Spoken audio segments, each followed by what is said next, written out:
Para mí, aunque casi todos conocéis a Manolo Gómez, a Manolo, pues nada, Manolo va a tratar un poquillo el tema de la figura de entrenador, la etapa de formación. Y para el que no conozca a Manolo, pues es profesor de balonmano en el Departamento de Actividad Física y Deporte de la Universidad de Murcia y director de la Escuela Territorial de Entrenadores. Bueno, si me equivoco, me corriges, Manolo. Sabes tú que podéis cortarme Nada. cuando queráis. ¿Verdad? También es director del curso de alto rendimiento que se celebra anualmente en la Universidad de Cartagena.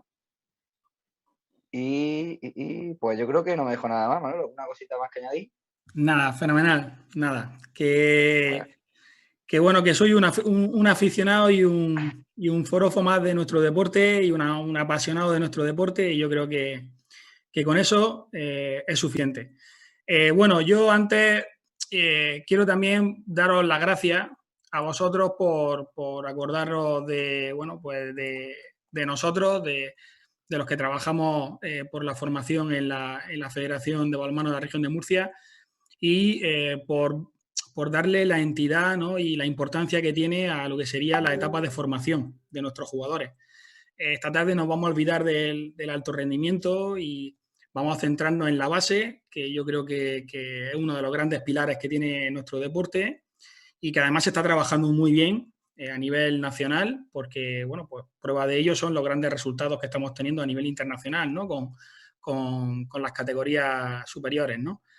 Entonces, bueno, viendo los tres títulos de las intervenciones que vamos a tener esta tarde, pues la transición del deporte escolar al federado, todo lo que sería el trabajo con la base en la etapa de formación, todo el aspecto relacionado con la inclusión y los valores que tiene también nuestro deporte. Y claro, no podía faltar tampoco la figura importantísima del entrenador, ¿no? Es verdad que hay otros agentes sociales como la familia, como los compañeros del equipo. Bueno, hay muchísimos agentes sociales que van a influir en el jugador en esta etapa de formación, pero una de ellas, y yo creo que es muy importante, es la del entrenador, porque se tiran muchas horas con nuestros jugadores durante los entrenamientos semanales.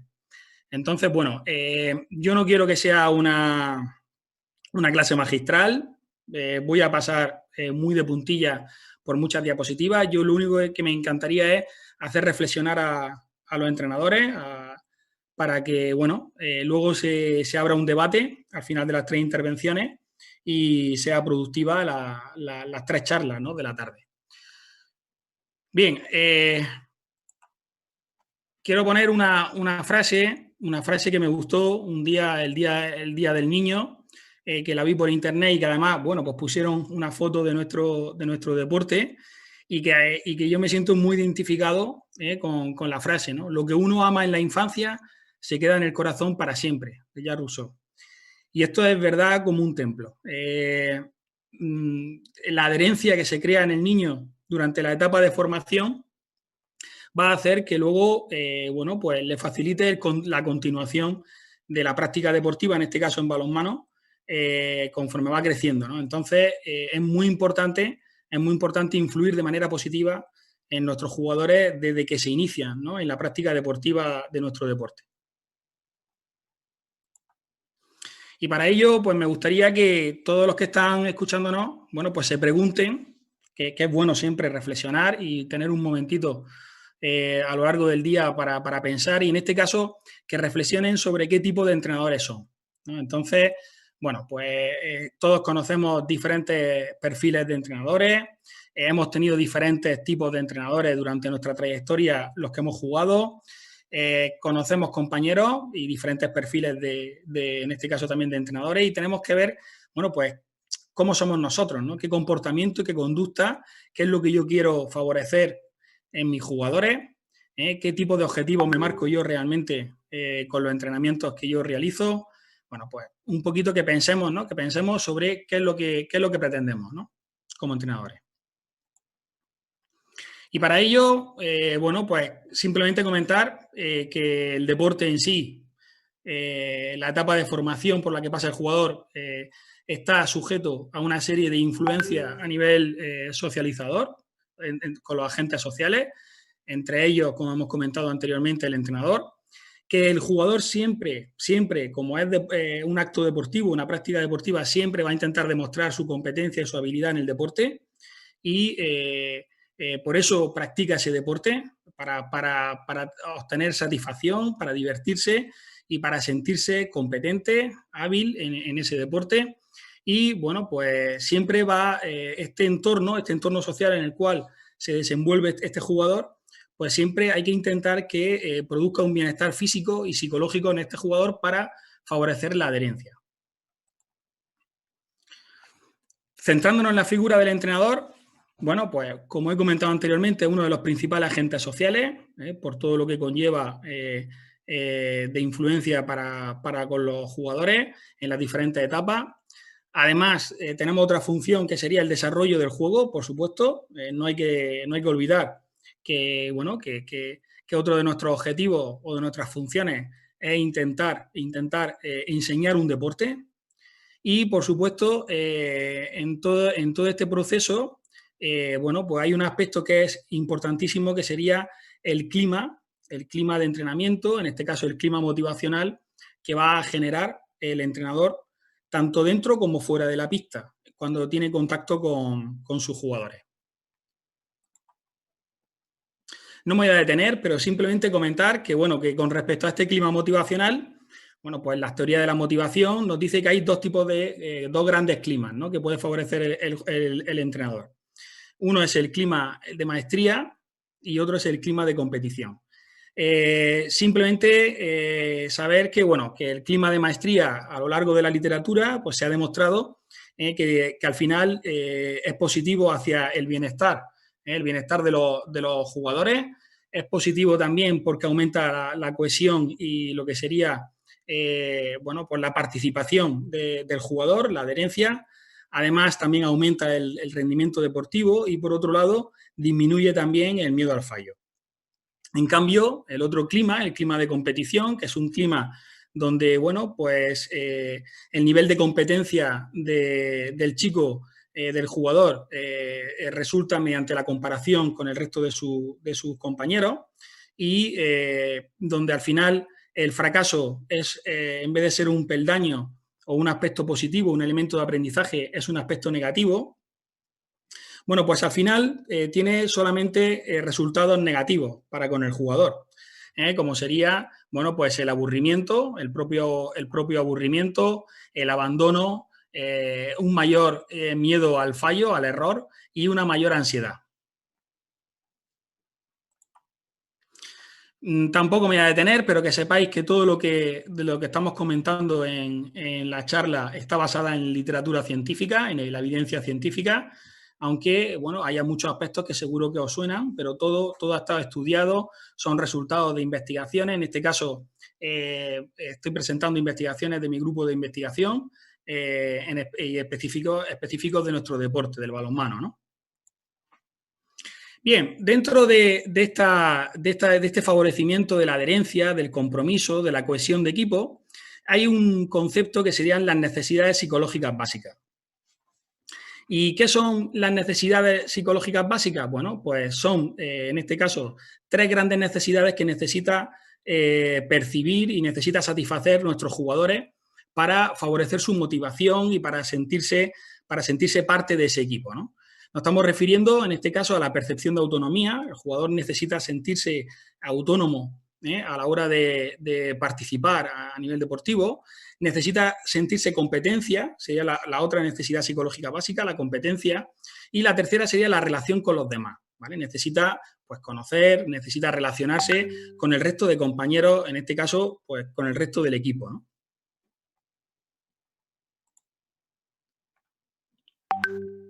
Bien. ¿Cuándo se sienten motivados los deportistas de un equipo? Bueno, pues uno de los aspectos importantes es que se sientan personas, que se sientan únicos, que se sientan especiales dentro del equipo y que además tengan un rol dentro del equipo, o sea, que aporten, ¿no? Que tengan su granito de arena y ellos aportan en función de su capacidad, pero aportan al engranaje global que tiene el equipo.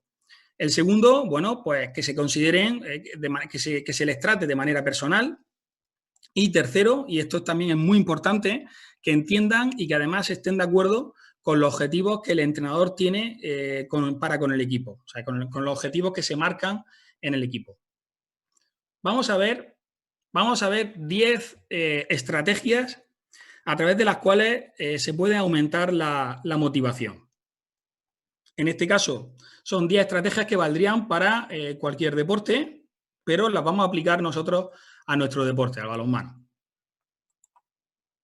Bien, estas estrategias van a favorecer la competencia, la percepción de competencia de los jugadores, van a favorecer también la percepción de autonomía y van a favorecer también la relación con los demás. Es decir, estas 10 estrategias van a favorecer el que el jugador satisfaga esas necesidades psicológicas básicas que sabemos, según la literatura, que mejoran, que favorecen la práctica deportiva en un entorno positivo, ¿no? Favorecen la adherencia deportiva por parte del jugador. Bien, a la hora de intentar promover esa competencia percibida por el jugador, uno de los grandes factores sería la planificación, es decir, cómo planifico yo los objetivos desde el punto de vista del entrenador. Y para ello tengo que conocer a mis jugadores, tengo que conocer cuáles son las capacidades que tiene cada uno de mis jugadores. Tengo que intentar ajustar las exigencias de los entrenamientos a las capacidades individuales de los jugadores. Solamente conociendo a mis jugadores sabré cómo emplear unas progresiones correctas dentro del aprendizaje. Y esto significa, cuando hablamos de conocer a los jugadores, significa, bueno, pues saber cuáles son sus cualidades, cuáles son sus puntos fuertes, cuáles son sus puntos débiles. Por lo tanto, importantísimo ya desde un principio, el planificar correctamente los objetivos que me voy a marcar con el equipo. La segunda estrategia, el segundo factor importante sería el transmitir yo como entrenador competencia dentro de mi deporte. Es decir, si un jugador en un momento dado percibe que su entrenador está capacitado, que su entrenador, entre comillas, es bueno, pues ellos al final se van a sentir buenos porque son entrenados por una persona que conoce perfectamente ese deporte, que sabe sobre ese deporte. Por lo tanto, es importantísimo formarse. Tenemos que formarnos, no dejar nunca de formarnos como entrenadores y tenemos que demostrar al equipo que soy el líder. Nunca ganar la figura de líder mediante el castigo, mediante el miedo, sino ganármelo mediante el respeto del propio equipo. Y ese respeto se gana pues haciéndole ver que domino ese deporte y que gracias al trabajo que van a realizar conmigo, van a mejorar. Por supuesto, ese dominio de ese deporte me va a hacer también que el día de mañana, dentro de los diferentes feedback que yo le pueda dar o de información que yo le pueda dar a los jugadores, pues haya también feedback de tipo técnico, ¿vale? Que lo que va a hacer es ayudar dentro de esa progresión de su aprendizaje. Otro aspecto importante para mejorar la competencia percibida sería, bueno, pues centrarse en la mejora de la propia tarea, ¿de acuerdo? Es decir, que el jugador mejore dentro de su propia capacidad y intentar evitar cualquier tipo de presión externa que le pueda provocar ansiedad, que le pueda provocar estrés, tensión al jugador. Entonces, bueno, pues ahí he puesto algunos ejemplos, como por ejemplo hay que intentar evitar, bueno, pues no me importa cómo lo hagas, pero tienes que hacer bien el ejercicio, tienes que hacer perfecto el ejercicio. No, olvídate de cómo lo hacen los demás y céntrate en hacerlo lo mejor que puedas, ¿de acuerdo? Hay que valorar la progresión personal que tiene ese jugador. No hay solamente una valoración global del equipo, sino una valoración personal de cada uno de los jugadores. Otro aspecto importante dentro de los feedbacks sería intentar siempre que se pueda, bueno, pues transmitir, dar feedback de tipo positivo. Es decir, intentar incentivar todas aquellas acciones positivas que realice el jugador en diferentes momentos. ¿Cómo podemos fomentar la percepción de autonomía? Porque es importantísimo también que el jugador se sienta autónomo dentro de las actividades que realiza, en este caso los ejercicios que nosotros programamos dentro de la sesión. Bueno, pues hay dos momentos importantísimos dentro de los entrenamientos, que sería el antes y el después de cada una de las sesiones. Debemos debemos de hablar, de comunicar a nuestros jugadores cuáles son los objetivos que nosotros pretendemos y para qué sirven cada uno de esos ejercicios que van a realizar durante la sesión. Por supuesto, hay que adaptarnos, tenemos que adaptar la comunicación a la edad que tengan en ese momento los jugadores, pero es importante que ellos sepan que esos ejercicios que ellos van a hacer sirven para algo y que como yo tengo competencia sobre ese deporte, por supuesto, todo lo que van a hacer lo van a hacer para mejorar. Por lo tanto, sirve para algo esas actividades que van a realizar. Intentar siempre dar el mayor número de feedback que se puedan. Habrá veces que daremos feedback de tipo global al grupo, para no centrarnos solamente en algún jugador, pero siempre tenemos que darle información a nuestros jugadores de cómo van progresando y de cuáles son, bueno, pues algunos aspectos que tienen que ir mejorando. Otro factor importante, pues darle la posibilidad de decidir siempre que se pueda. Es decir, siempre que se pueda, en alguna de las sesiones, en alguno de los ejercicios, intentar implicar de manera activa, tienen que estar siempre, pero implicar también a los jugadores en la toma de decisiones de las tareas. Imaginaros, bueno, ahí he puesto algunos ejemplos, el orden de las tareas, el orden de los ejercicios, o elegir entre dos ejercicios que yo le dé para que lo realicen. Incluso, bueno, para hablar sobre el tiempo de cada una de las tareas, o con qué compañeros quiere realizar los ejercicios, ¿de acuerdo? O sea, intentar que decidan, que ellos vean que también, bueno, que ellos participan también en esa toma de decisiones. De otra forma también sería el darle cualquier tipo de rol de líder dentro del propio grupo a la hora de hacer las actividades.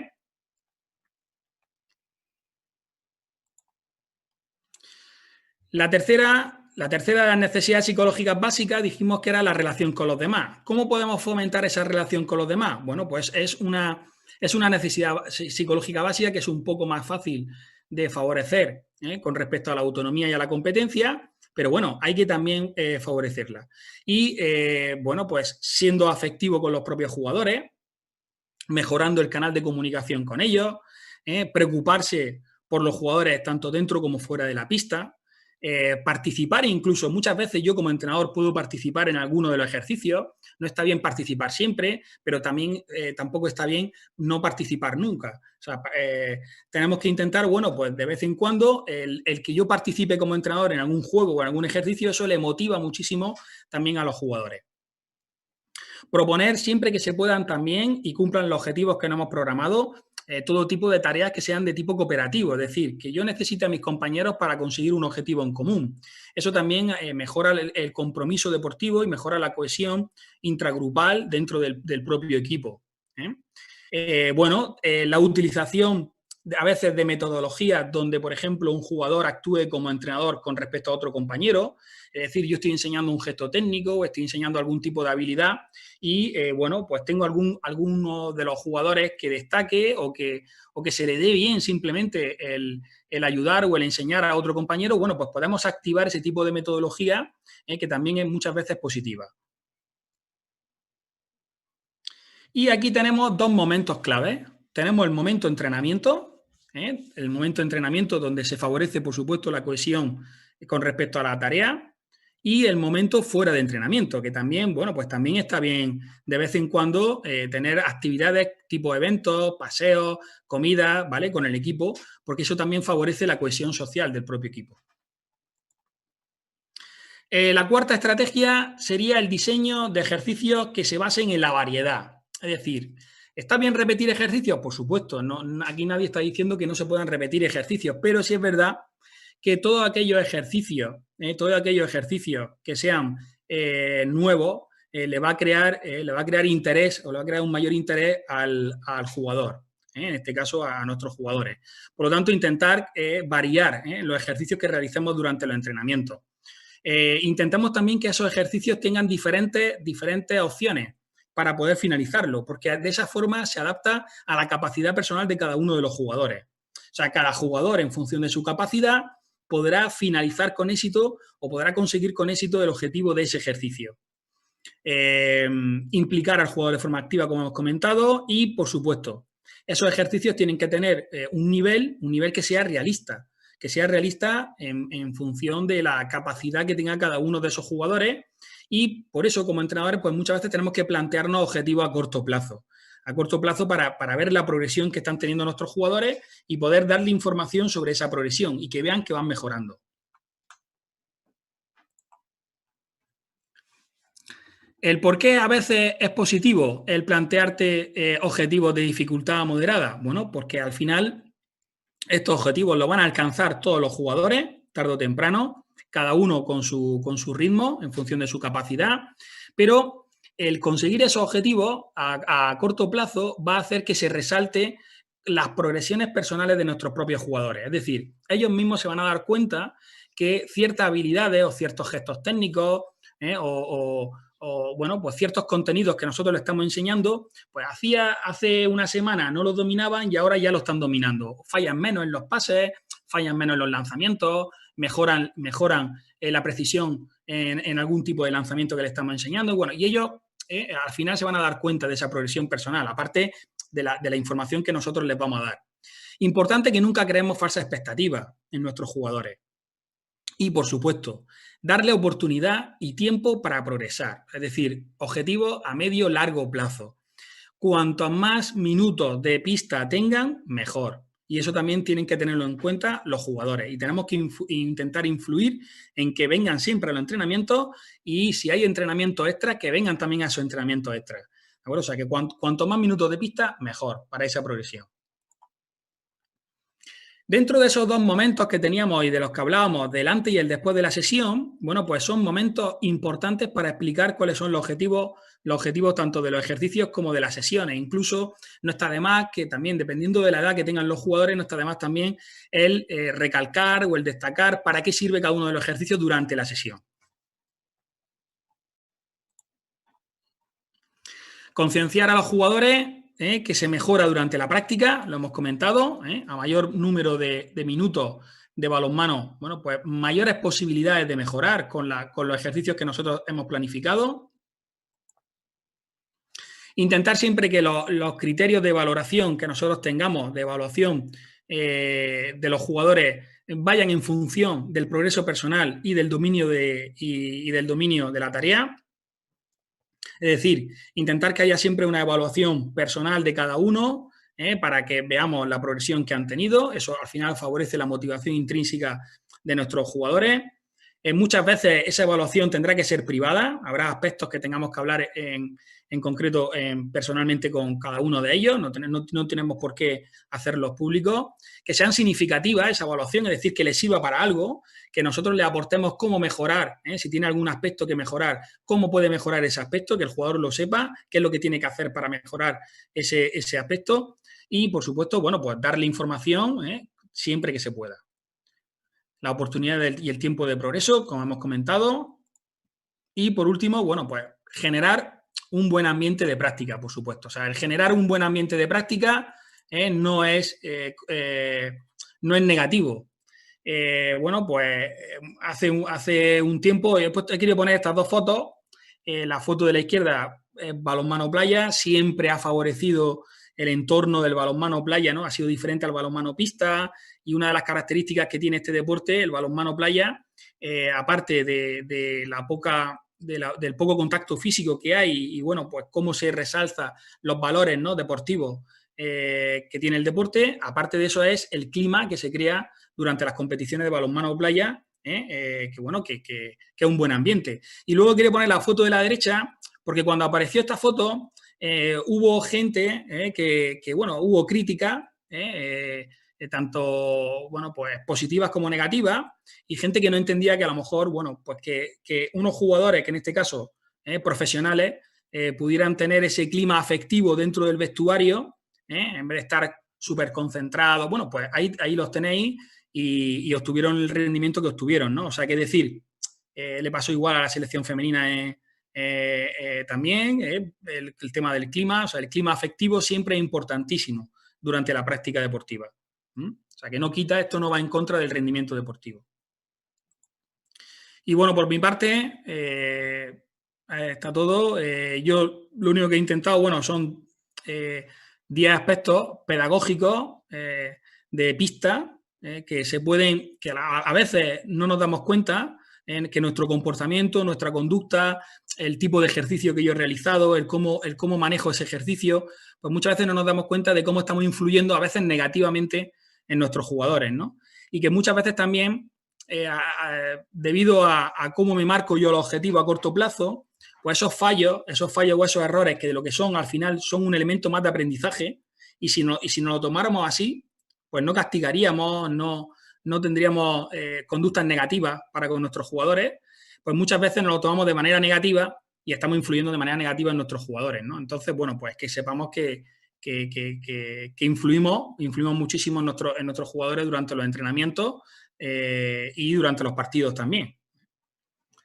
Pues nada, pues muchísimas gracias.